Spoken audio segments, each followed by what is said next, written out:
Señores, aquí estamos ya listos para brindar nuestro contenido de esta semana, de este domingo, y realmente movido por la preocupación del apoyo, la orientación hacia la familia. Hoy nosotros tenemos una oferta fabulosa, porque cuando hablamos de salud mental, la gente se preocupa, algunos no le dan tanta importancia hasta que no tienen una situación de gran envergadura. Hoy nosotros contamos con la presencia de la doctora Alexandra Iches, quien es médico psiquiatra, especialista en adicciones y médico forense también. O sea que, digo, ya famosa ella, yo no tengo que presentar mucho, ¿verdad? Bueno. Pero definitivamente nos ha movido esa conexión y sobre todo el sentido de responsabilidad de poder ayudar a la gente, de darles alternativas, de la orientación, presentación de casos y soluciones posibles. Hoy nosotros queremos, doctora, pues abrir esta sala familiar para que desde aquí este sea el mejor camino y vínculo para que la familia dominicana hoy pueda obtener de muy buena mano esta sapiencia y estas orientaciones importantes, porque de cara a situaciones de salud mental, muchos están inválidos, no tienen el recurso, ¿verdad? Bueno, sí, sí es cierto. Entonces, siéntase bienvenida y hoy conversaremos sobre esos tópicos y quién sabe, podemos encontrar algún aliciente a esta sociedad o a esta juventud, a esta población de cristal y de tantos calificativos más que ponemos en términos de las respuestas que vemos a través de esta incidencia de las adicciones, no solo de sustancias, sino también de las redes sociales. Sí. Bienvenida. Muchísimas gracias, yo súper encantada de estar aquí. Y de las cosas que sí tengo que sacar a relucir y exaltar es el hecho de que los diferentes esquemas de programa, en este caso, estén abiertos a dar la oportunidad de que hablemos detenidamente de lo que es la salud mental. Hace un par de años, llámese del 20 para acá, Ajá. hace un par de años, o sea, un par. Sí. Yo insistía de manera vehemente con relación al tema de la salud mental. Estábamos en plena pandemia. La atención estaba dirigida. Siempre he abogado por esta, pero en ese momento ya había observado algunas señales, algunas alertas, algunas alarmas de que sí, de que debíamos de prestar un poquito más de atención en salud mental. Y quizá las personas no estaban preparadas para eso porque toda la atención se dirigía era a lo que era la afectación física sanitaria, en este caso el tema del COVID. Del COVID, así y todo es. el mundo lo que estaba pendiente era si estaba infectado o no estaba infectado, si tenía síntomas o no tenía síntomas. Y ahí se empezaron a manifestar las principales patologías que durante la urgencia sanitaria se dieron. Pero no obstante, tú mencionaste algo relevante. Las personas piensan que la salud mental no forma parte de lo que es la integridad del cuidado personal y colectivo. ¿Por qué? Yo no sé si la población ha entendido que por cada persona que tiene una condición de salud mental, conductual o psicológica, hay de 5 a 9 personas a su alrededor impactadas. Así O es. sea, una sola Todo el persona mundo tiene el sabe. diagnóstico y es todo un sistema que está afectado. ¿Por qué? Porque cuando tú estás en la casa, vamos a tomar una patología tan frecuente en este tiempo como el Alzheimer o cualquier tipo de demencia.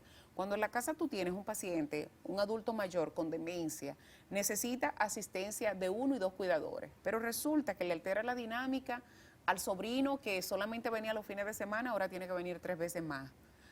A la hija que vivía en otro país tiene que armar todo un sistema para que le cuiden a mamá o le cuiden a la tía.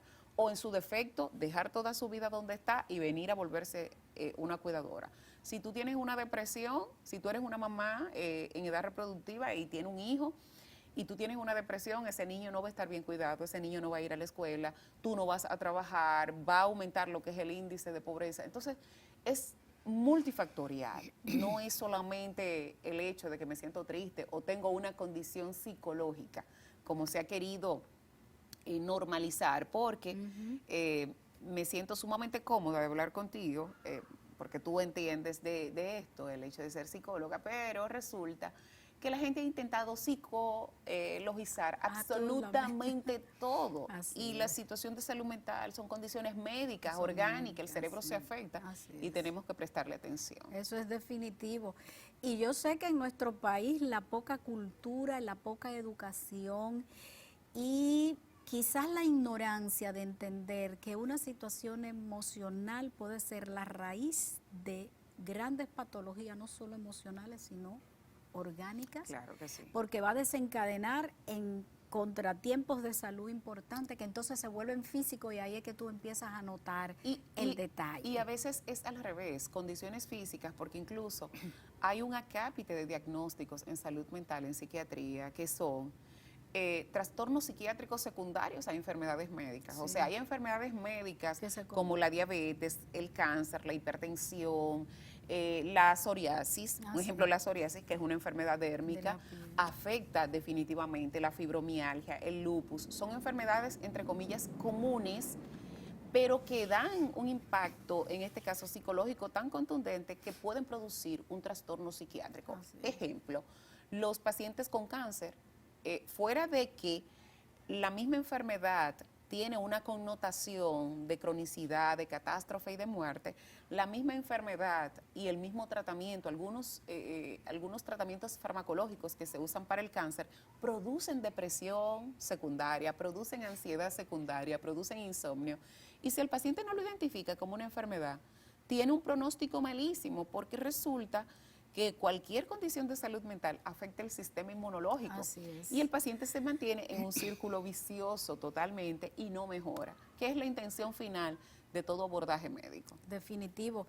Yo quisiera que en estos minutos nosotros pudiéramos de verdad despertar la conciencia de las familias y que puedan entender que en cada una de las familias hay una voz de alerta y una señal que se está pasando por alto. Sí, claro. Y que después representa ese impacto sistémico en cada uno, no solo en la madre o en el padre, sino que todos de alguna manera salen afectados, doctora. Claro, Qué difícil poder dar a entender esto, A mí ¿verdad? me encanta hablar de números, porque como los números te dan una gráfica real de lo que es. Lo primero es que todas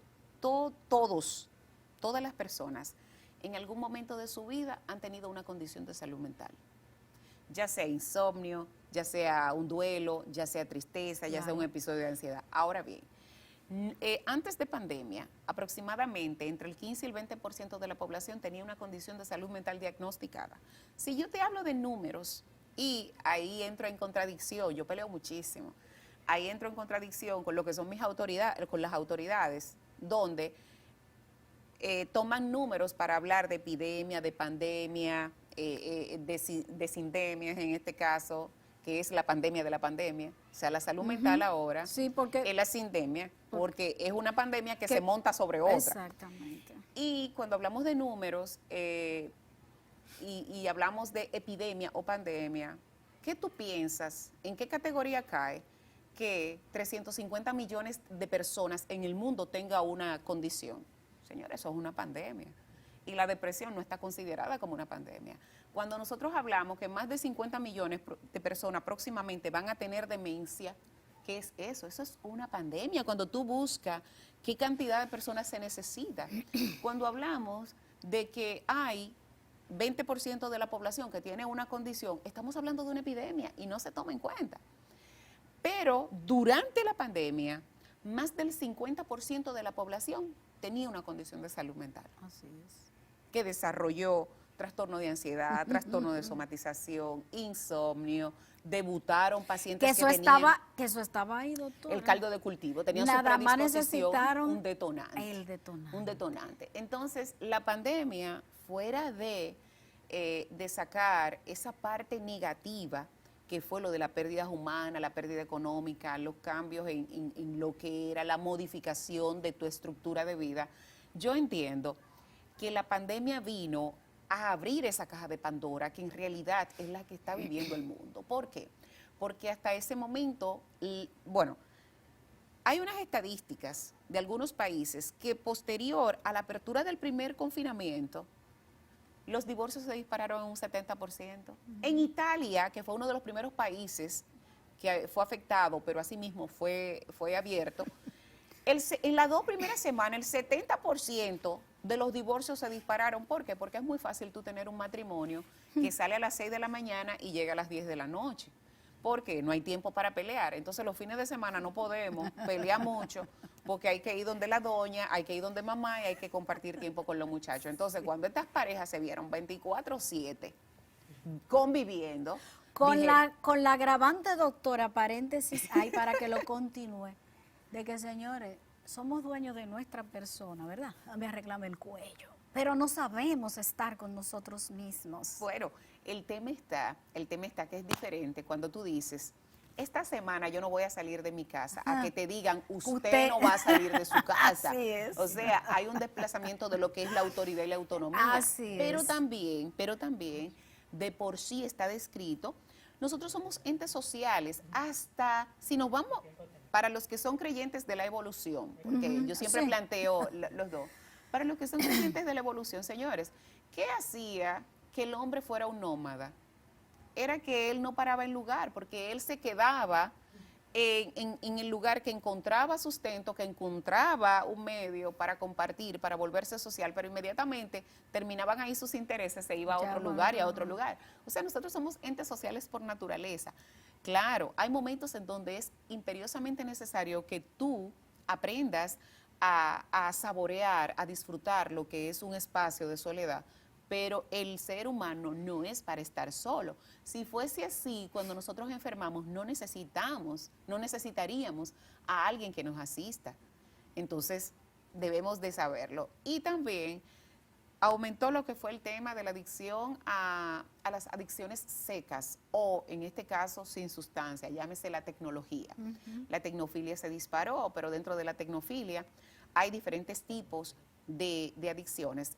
Ejemplo, hay adicción a lo que son las redes sociales, hay adicción que ahí también se desarrolló mucho lo que fue la infodemia. La infodemia es la necesidad imperiosa que tú tienes de mandar información cuando tú no la sustentas. Señores, ¿cuántos veces a nosotros no nos llegan?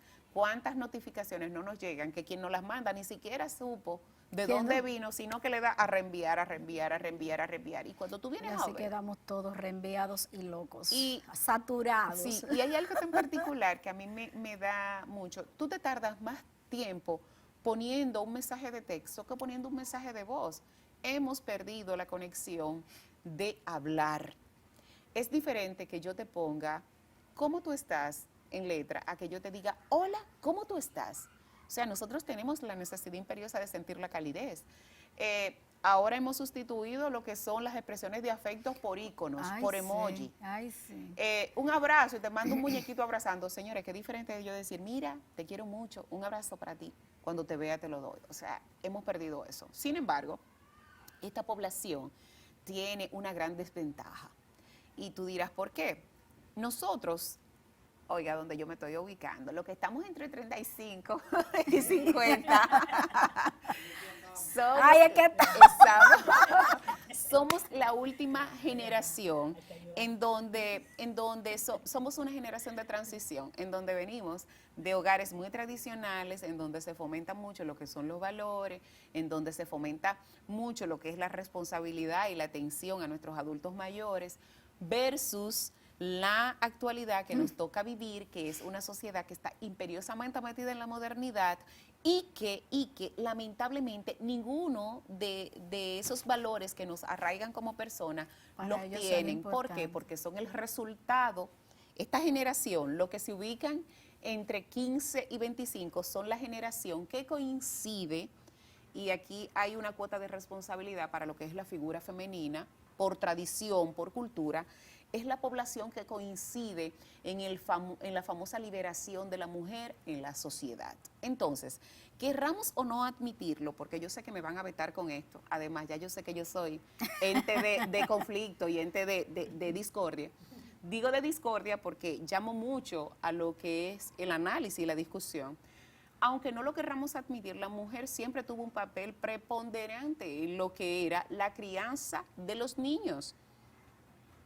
Y lamentablemente, desde los años 80, principios de los 90, donde la mujer adquiere a nivel social la definición de muchísimos roles y quiere jugar su papel protagónico en lo que ella entiende es su derecho, ha empezado o empezó a descuidar lo que fue el cuidado propio del hogar y estamos entonces en un resultado en donde tenemos niños que fueron criados por unas nanas, inafectivos totalmente, niños desvinculados, que incluso nosotros para amortiguar un poco el sentimiento de culpa nos convertimos en madres fabulosamente proveedoras y entendemos que llevándoles regalo a los niños o dándole cada una de las cosas que ellos necesitaban, pues entonces estábamos cumpliendo. Oh, pero tú sabes qué ha ocurrido.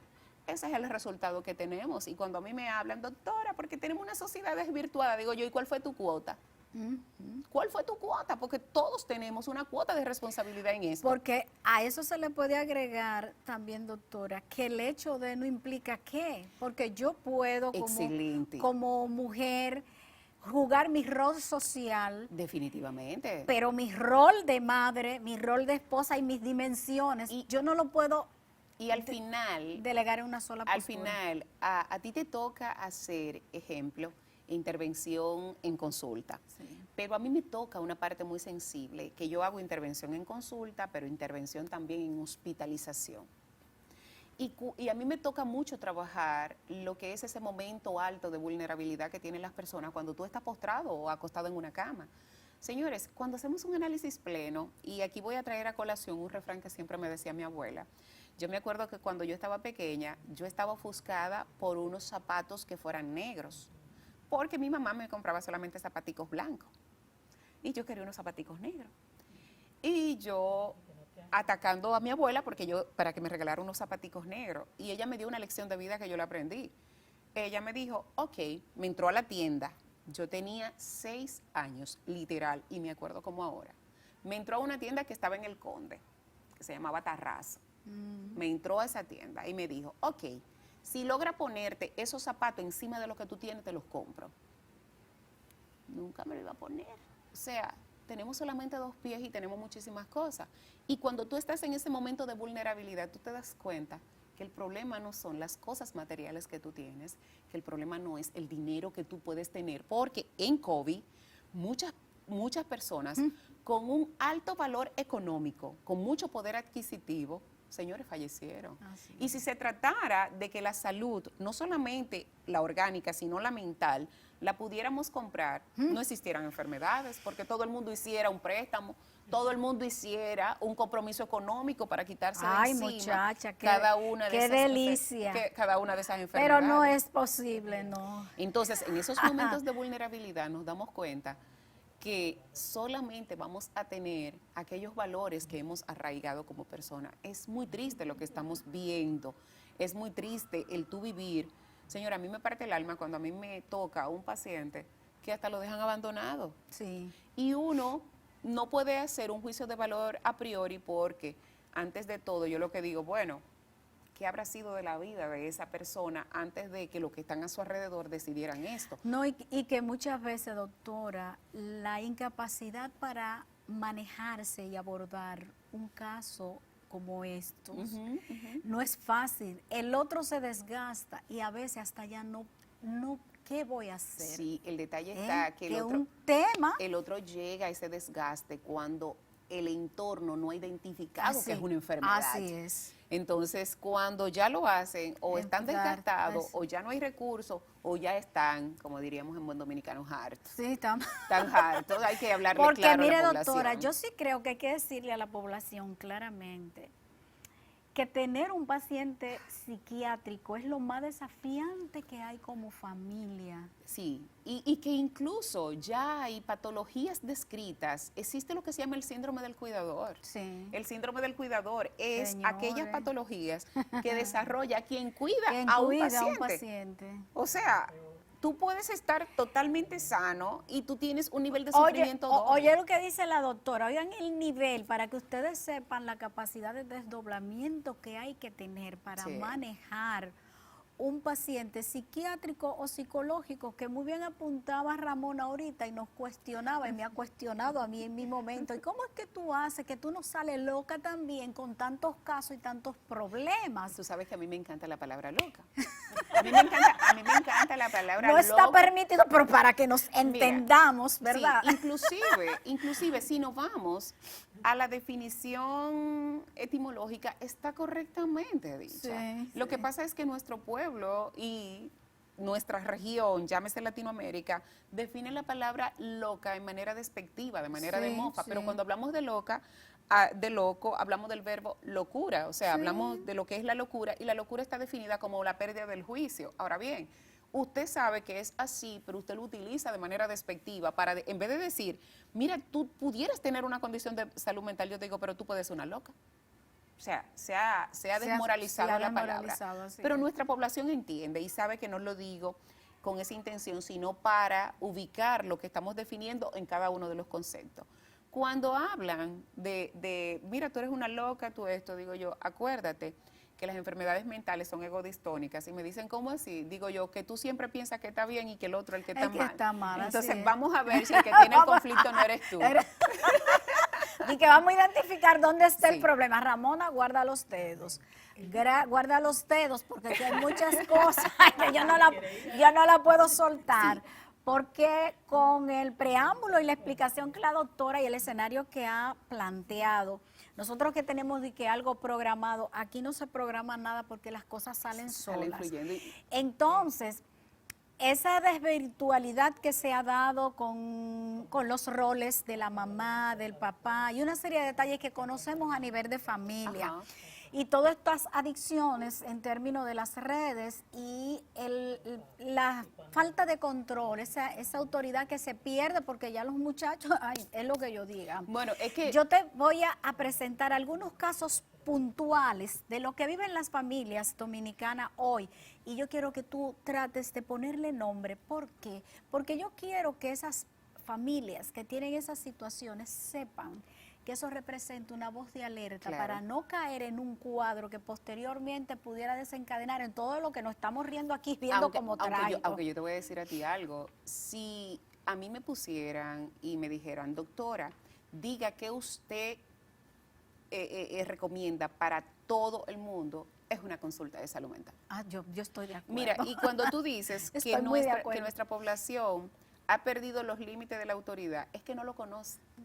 Entonces, para ellos Eso es es nada, un ¿verdad? manejo, porque no lo identifican. Bueno, madres no lo con identifican. niños así, es que no puedo, ya no puedo con ellos. Así digo, bueno, yo no quiero Sí. imaginarme cuando tenga 20, 30, 15 años, que es donde vamos a Es pulsear de verdad. bastante. Tú sabes mucho. que una denominación de nuestra población actual es decir, no, porque lo que me da mucha dificultad yo lo suelto. Así es. Y yo pregunto, y antes de tú decidir soltar, ¿cuánto tú agarraste? Exacto. Porque nadie está dispuesto a agarrar, Nadie nadie está está dispuesto dispuesto a- como a detenerse, Así es. a ver qué va a hacer. Claro, tú no te vas a quedar en una situación que tú sabes que no puedes manejar, pero a mí me encanta la idea de que podamos hablar de manera como natural, con lo que salga, con la propia necesidad, porque en realidad eso es.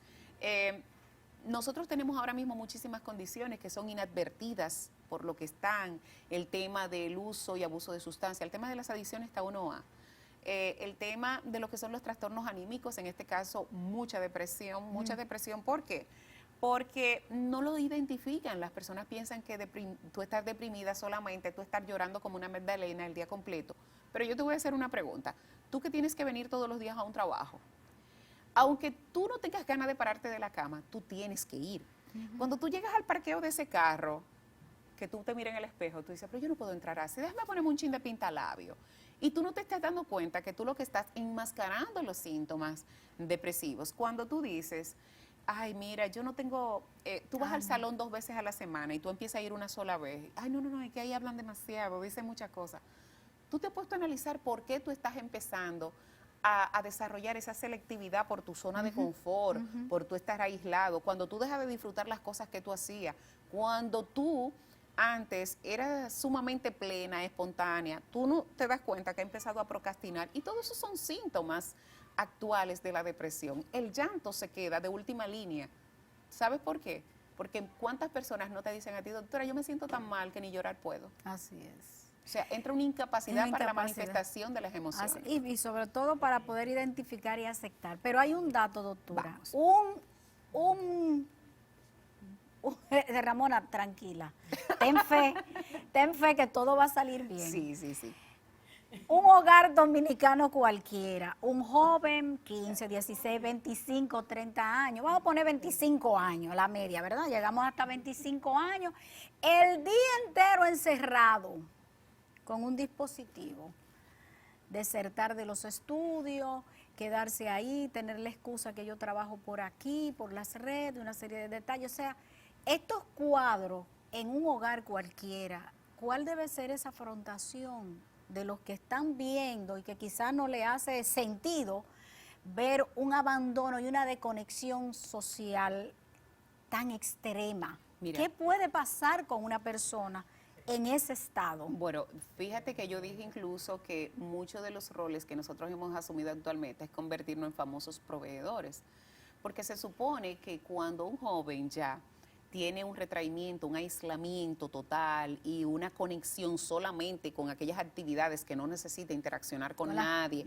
y que no dependan, incluso se le pueden pasar las horas de los almuerzos, tienen alteración muy importante de lo que es el ciclo del sueño porque pasan la noche entera conectados con personas que son de otros países, que tienen usos horarios totalmente diferentes. Pero yo te digo a ti algo, ese primer celular, ¿quién lo compra? Ese primer plan y esas tarjeticas, ¿quién lo compra? Ahora bien, cuando tú tienes un adolescente, ahora mismo es muy frecuente tú escuchar, yo prefiero que él esté en su cuarto, en el internet, a que esté ahí afuera con los muchachos. Sin embargo, ese muchacho, ese adolescente, ese adulto joven, se pierde la oportunidad de interaccionar y desarrollar esas capacidades sociales que son lo que me dan la destreza de resolución de conflictos. Por eso es que cuando salen son sumamente intolerantes. ¿Por qué? Porque no están acostumbrados a mediar y a negociar, a llegar a un punto medio. Empiezan a desarrollar, aunque parezca un poco cuesta arriba, todo lo que se supone que él debe de exponencialmente estar realizando, llámese vida de pareja, llámese relaciones interpersonales, lo desarrollan por las redes y empiezan a tener todo este tipo de relaciones de internautas que son bastante dañinas. Entonces, los padres tienen que tener una intervención, aguda, concisa y precisa. Yo creo que Ramona me dio a mí mi voto para yo volver aquí, ¿verdad? ¿Verdad que sí? Sí, yo tengo que volver. No se pudo con el tiempo, ella ya está. Pero mira, nos hemos quedado en una parte tan importante y era el momento de darle esas herramientas a las familias. Entonces, para que puedan. Esperen para una próxima entrega. Sí. Y aparte de todo eso, aparte de todo eso, entiendo que la primera herramienta que yo quiero que ustedes se lleven de todo esto que nosotros hemos hablado es que todo el mundo necesita ir al psiquiatra, al psicólogo, al terapeuta. Yo creo que sí. Déjense de estarle hablando a esa amiga que cuenta todo. Sí. Dejen de estar buscando consejo en la vecina. Dejen de estarle hablando al chinero que pasa por el frente de la casa y vayan a un especialista que de una manera objetiva le va a decir a ustedes lo que tiene y ustedes se van a sentir mucho más a gusto y confiados. Y dejen de estarse estigmatizando como locos. Así que... No, y sobre todo que esa es la oportunidad para uno saber, conocerme y saber cómo me voy a tratar. Porque cuando me dice, usted tiene esto, usted es límite, usted es aquello, bueno, ya yo sé con qué me voy a enfrentar. Y volver bien famoso a Peña Suazo diciendo que nosotros somos como el merengue de Peña Suazo. Todo el mundo muere aquí, por más que brinque. Bueno, gracias, doctora. Nosotros seguimos con más. Ya está multada, ¿sabe qué? Para desenredar este embrollo tiene que volver, doctora. Estaremos acá. Seguimos con más, no se desconecte.